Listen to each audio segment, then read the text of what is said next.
Hello friends, welcome back to my YouTube channel Harish pharmacy Pathshala. तो आइए आज मैं डिस्कस करूंगा एड्स एचआईवी के बारे में। ये क्या होता है, एचआईवी इन्फेक्शन क्या होता है, एचआईवी को समझ लेते हैं।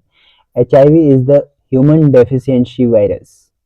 अगर आपको एचआईवी है तो इसका मतलब आपका इम्यून सिस्टम कमज़ोर है, जिसके कारण एड्स होता है। अब इम्यून सिस्टम क्या होता है? जो हमारी बॉडी को वायरसेस, बैक्टीरिया और इन्फेक्शन होने से बचाता है, वो इम्यून सिस्टम ही होता है। एड्स आपने सुना होगा। एड्स का फुल फॉर्म क्या होता है? Acquired immuno deficiency syndrome. यह एचआईवी इन्फेक्शन का फाइनल स्टेज होता है। इसमें क्या होता है, जो आपका इम्यून सिस्टम होता है वो बहुत वीक हो जाता है और इन्फेक्शन से फाइट नहीं कर पाता, इन्फेक्शन से लड़ नहीं पाता।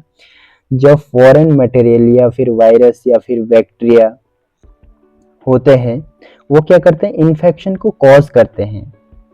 ओके, यहाँ तक आपके समझ आया। अब बात करते हैं कि इम्यून सिस्टम ज़रूरी क्यों होता है, किस लिए होता है। अब इम्यून सिस्टम मैंने आपको बताया वायरसेस इन्फेक्शन के लिए बचने के लिए होता है। ये किसकी वजह से? डब्ल्यूबीसी होती है हमारी ब्लड में, वाइट ब्लड सेल्स होते हैं जो इम्यून सिस्टम के लिए ज़रूरी होते हैं। One type of WBC helper T lymphocytes, या फिर उनको क्या बोलेंगे, हेल्पर टी सेल्स, ये डब्ल्यूबीसी के हैं, which is responsible for your immune system strength to fight with infection in two ways. ठीक है, अब ये क्या करेंगे? First, helper T cell release chemical that attract the white blood cells to the side of infection. These additional WBC attack the binding bacteria और viruses as well as other infection cell। यानी जो first helper T cell है वो chemical release करता है, ये WBC virus या bacteria के वेंडिंग होने पर क्या करता है? अटैक करते हैं।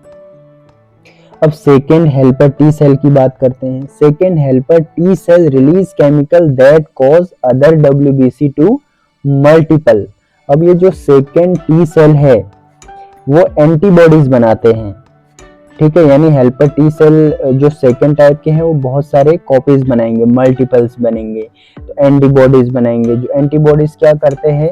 जो इन्फेक्शन वगैरह है उनसे लड़ने की कैपेसिटी देते हैं। ठीक है, इम्यून सिस्टम को टारगेट करते हैं, एंड ये जो सेकेंड हेल्पर टी सेल्स होते हैं, और उसके बाद बैक्टीरिया वायरस को डिस्ट्रॉय करने के लिए हेल्प करते हैं।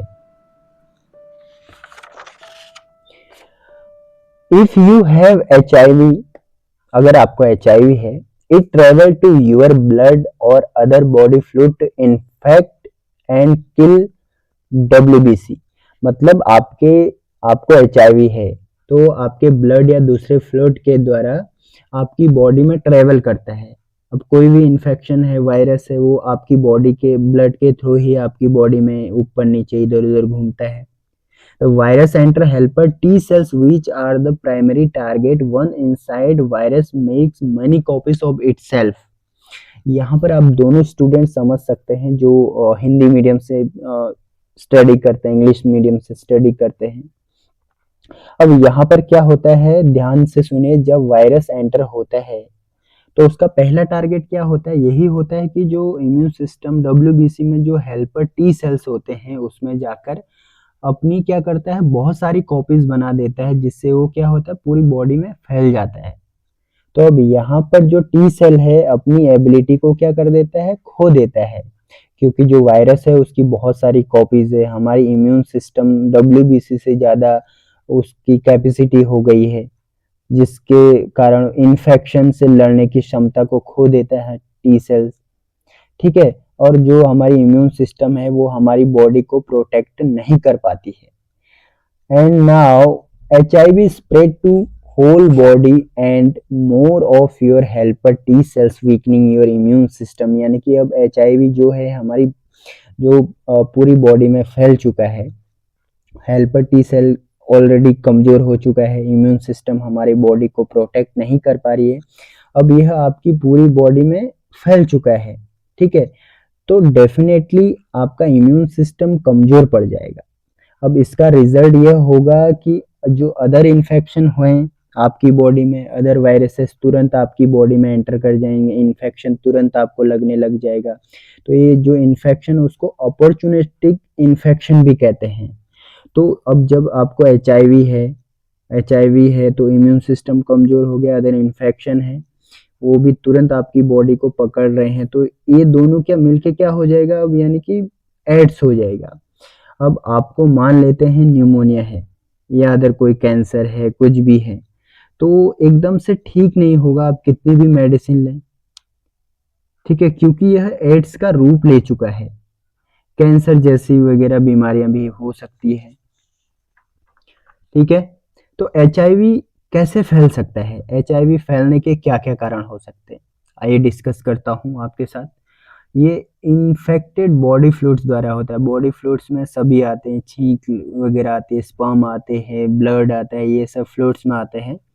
तो एक व्यक्ति से दूसरे व्यक्ति में जाने से, ठीक है, ये बॉडी फ्लूइड्स इससे ज़्यादा फैलता है, इससे तुरंत फैलता है।